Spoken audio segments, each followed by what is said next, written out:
নবী সাল্লাল্লাহু আলাইহি সাল্লাম আমাদের বলেছেন, নিয়ত সঠিক না হলে কাজের কোনো মূল্য থাকে না। ইন্নামাল আমালু বিন্নিয়াহ।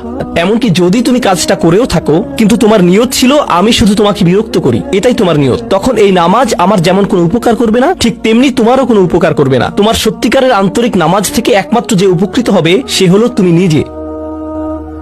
এখন এটাই সেই প্রশ্নের উত্তর যে কেন একজন মানুষ নামাজ পড়ে না। আর দুইটা কথা তোমার সম্পর্কে বলতে চাই। তার মাঝে একটা হলো নামাজ পড়ার উদ্দেশ্য কি, কোন কারণে পড়বো। কারণ তুমি হয়তো ভাবছো নামাজ পড়ার উদ্দেশ্য হলো তুমি যেন জাহান্নামে না জ্বলো। নামাজ পড়ার উদ্দেশ্য হলো তুমি যদি নামাজ না পড়ো আল্লাহ তোমাকে ঘৃণা করবেন। নামাজ পড়ার উদ্দেশ্য হলো তুমি যদি নামাজ না পড়ো তুমি শাস্তি পাবে, অথবা তুমি আর মুসলিমই থাকবে না, ফেরেশতারা তোমাকে অভিশাপ দিবে। সমস্ত নেতিবাচক বিষয়।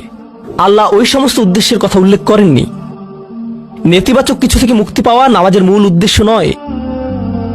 নামাজের মূল উদ্দেশ্য হলো ইতিবাচক কিছুর দিকে ছুটে চলা, এটাই নামাজের উদ্দেশ্য। এমন দুই ছাত্রের মধ্যে পার্থক্য জানো, একজন লেখাপড়া করে যেন সে ফেল না করে, আর অন্যজন লেখাপড়া করে কারণ সে ওই সাবজেক্টটা পড়তে ভালোবাসে। একজন ছাত্র পড়ালেখা করছে পজিটিভ কিছুর জন্য, আর অন্যজন পড়ালেখা করছে কারণ সে এমন কিছু থেকে বাঁচতে চাচ্ছে যা নেগেটিভ।